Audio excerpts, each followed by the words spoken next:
ಜೈನ ದೇವಾಲಯಗಳು, ಹಳೆಯ ಕೋಟೆಗಳು, ನೀರಾವರಿ ಕಾಲುವೆಗಳು ಇವೆಲ್ಲ ಇದು ಕಲೆ ಮತ್ತು ಸಂಸ್ಕೃತಿಯ ಐತಿಹಾಸಿಕ ನೆಲ ಎಂಬುದಕ್ಕೆ ಸಾಕ್ಷಿ.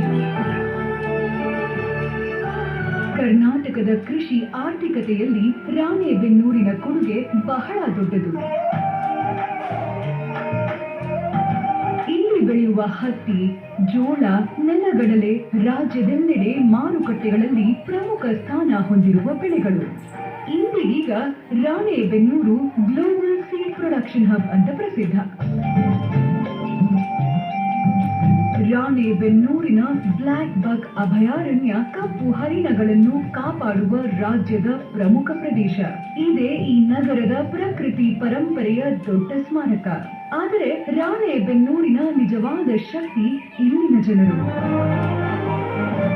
ಶಿಕ್ಷಕರು, ರೈತರು, ಉದ್ಯಮಿಗಳು, ವೈದ್ಯರು, ಕಲೆಗಾರರು, ಇಲ್ಲಿ ಬೆಳೆದವರು ಮೌನವಾಗಿ ನಿಷ್ಠೆಯಿಂದ ರಾಜ್ಯದ ಅಭಿವೃದ್ಧಿಗೆ ಬೆಂಬಲ ನೀಡಿದ್ದಾರೆ.